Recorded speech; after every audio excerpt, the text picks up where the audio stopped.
Chega de fazer confusão se você pode ou não ser optante pelo MEI. No vídeo de hoje eu vou te dar um guia completo sobre essa modalidade do Simples Nacional, microempreendedor individual. Mas antes de mais nada, meu nome é Larissa, sou contadora aqui na Pleniconte. O nosso objetivo é facilitar as questões burocráticas da sua vida e do seu negócio. Já te convido para se inscrever no nosso canal, nos acompanhar nas redes sociais para ficar por dentro de todos os nossos conteúdos, tudo aquilo que a gente traz para facilitar a sua vida empresarial, tá bom? Mas vamos para o que importa.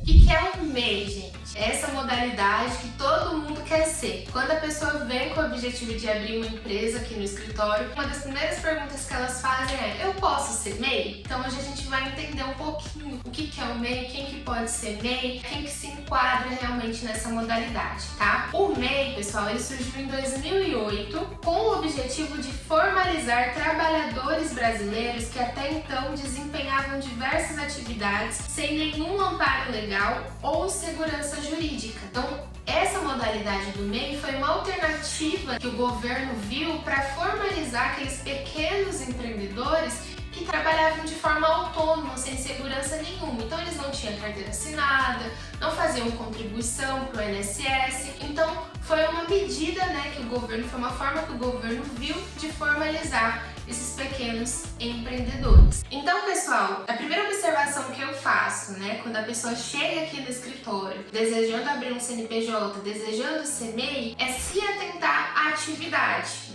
Para via de regra, o que eu explico aqui para as pessoas? Que as atividades permitidas no MEI são atividades não intelectuais. O que isso quer dizer, Larissa? Isso quer dizer o quê? Que são atividades que você não precisa de uma formação, por exemplo, acadêmica para poder exercer. Então, por exemplo, manicure, cabeleireiro, pintor, pedreiro. Essas são algumas atividades permitidas que, por mais que você precise fazer, por exemplo, algum curso profissionalizante, você não precisa ter uma graduação, não precisa ter um registro no conselho para exercer a sua profissão, tá? Então lá no site do Gov, vou deixar o link na descrição, tem a lista de todas as atividades permitidas, mas para via de regra, para facilitar, você pensa: a atividade que eu quero exercer, ela é intelectual? Eu preciso de uma formação acadêmica para poder exercer? Se não, tem uma grande chance da sua atividade estar lá na lista de atividades permitidas. Então, por exemplo, chega aqui um engenheiro aqui no escritório. Eu quero abrir um CNPJ, eu quero ser MEI. Ele pode ser MEI? Não pode. Por quê? Porque para ele ter esse título e exercer a profissão de engenheiro, ele teve que fazer uma graduação, ele teve que tirar, a carteirinha dele, no registro, fazer o registro no órgão responsável. Então ele não pode, ele não se enquadra como MEI. A mesma coisa para psicólogo, para dentista, para contador, advogado. Todas essas atividades, elas não são permitidas como MEI, tá? Então, assim, são atividades bem básicas mesmo. Atividades, assim, realmente para tirar as pessoas da informalização. Então, pessoal, o segundo ponto, que você deve se atentar ao solicitar essa opção de microempreendedor individual é que o seu CPF, você não pode ter nenhum vínculo em outras empresas, tá? Então, você não pode ser sócio, titular, administrador de outras empresas. Por mais que essas outras empresas não seja MEI, seja uma empresa ME, lucro presumido, lucro real, você não pode ter nenhum tipo de envolvimento com outras empresas. Então o seu CPF ele tem que estar totalmente livre, tá? Por lei, no MEI é permitido apenas uma inscrição de CNPJ para cada CPF.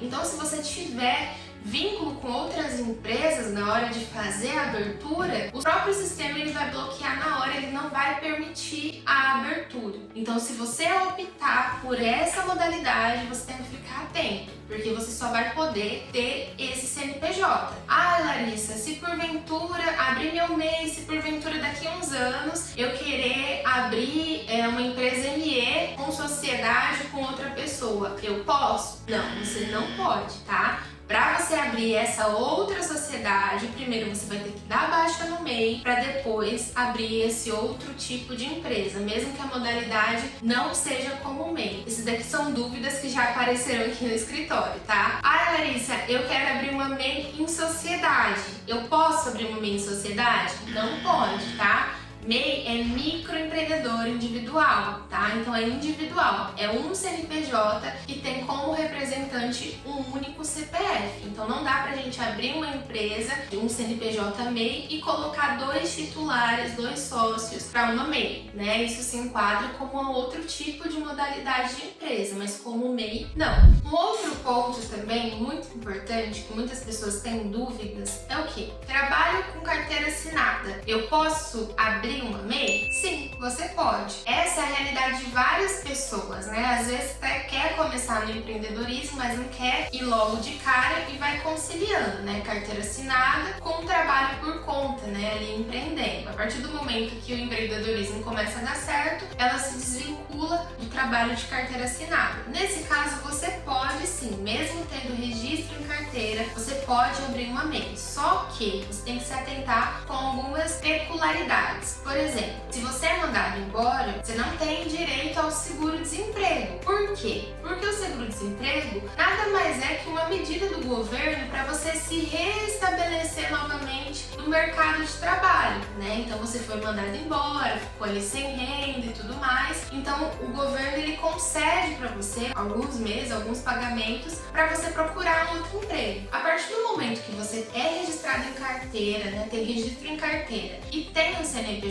no nome, o governo entende da seguinte forma: tudo bem, essa pessoa perdeu essa fonte de renda, só que ela ainda tem como se manter, porque ela tem um CNPJ ativo. Então, no entendimento do governo é esse: você não tá aquém, você não tá sem renda nenhuma, né? Mesmo que o seu CNPJ não fature, você tem ali uma fonte de renda, tá? Então, são esses detalhes que você tem que se atentar. Servidor público pode ser MEI? Quando se tratar de servidor público federal, não pode. Agora, se tratando de servidor público municipal ou estadual, tem que se atentar às regras vigentes, né, na assinatura do contrato, ver se tem alguma cláusula, né, específica que proíbe ou não ser pessoa jurídica também. Então, nesses casos, precisa ficar atento com a norma vigente. Então, pessoal, só para vocês entenderem o porquê muitas pessoas querem, desejam, né, se enquadrar nessa modalidade do MEI. Porque é o regime tributário mais básico. Para você que deseja se tornar uma pessoa jurídica, é a modalidade mais básica, que tem menos declarações para ser enviadas, não precisa ter vínculo com o escritório contábil, a menos que você deseje, e gera benefícios também, né? Então é a modalidade mais básica. As duas obrigações que o MEI tem é pagar, né, a guia do DAS todo dia 20, né, que é o valor de R$70 e pouquinho, vai depender muito da atividade, e fazer a declaração anual de faturamento, que vence em todo dia 31 de maio, né? Então são essas informações básicas, as obrigações que o MEI tem. Além disso, você sendo MEI, permite a emissão de notas fiscais. Então o MEI ele não é obrigado a fazer nota de tudo, né? Fazer nota para todo mundo, igual uma empresa lucro presumido, lucro real, uma empresa ME, Simples Nacional. Não é obrigado, tá? A menos que ele preste serviço ou revenda para pessoa jurídica. Nesse caso, o MEI ele tá obrigado a fazer emissão de nota. E o interessante do MEI é que, por exemplo, se nesse mês eu emitir R$2.000 de nota, o valor que eu vou pagar do DAS vai ser os 70 e poucos lá reais por mês. Se eu emitir 6.000, o valor que eu vou pagar do DAS é os 70 e pouquinho também. Se eu não emitir nenhuma nota no mês, o valor também vai ser fixo, não vai mudar, entende? Diferente das outras modalidades de empresa, que quanto mais emissão de nota faz, mais imposto paga, né? Quanto maior o faturamento, mais o valor do imposto. Então, muitas pessoas elas desejam se enquadrar, né, como optante do Simples Nacional, do MEI, por conta disso, da facilidade, mensalidade, né? Isso daí sem contar nas concessões de crédito que a pessoa tem. Então, assim, é bem interessante nesse sentido, né? A pessoa é uma pessoa jurídica, mas de uma maneira mais simplificada. Os encargos também cobrados no MEI, pelo MEI, são encargos reduzidos. Então, se você for optar por fazer o registro de um funcionário, não vai ser os mesmos encargos cobrados numa empresa de porte ME, lucro real, lucro presumido. Os encargos são bem menores, tanto é que o INSS também pago é bem menor do que se a pessoa fosse pagar de forma autônoma, ou estando registrado em outra empresa, ou na retirada pro labore também. Então, assim, são esses benefícios de ter um MEI. Lembrando que o faturamento também é de 81 mil anual, que equivale a 6.750 por mês, tá bom? Então eu espero que vocês tenham gostado desse vídeo. Esse foi um conteúdo para esclarecer algumas dúvidas, né, relacionadas a essa modalidade de tributação. Espero que tenha ficado claro, né? Se você tem alguma dúvida, alguma sugestão, deixe nos comentários, eu vou gostar muito de ler. Mais uma vez, se inscreva no nosso canal e por hoje foi só isso, tá? Um grande beijo e fiquem todos com Deus. Até a próxima!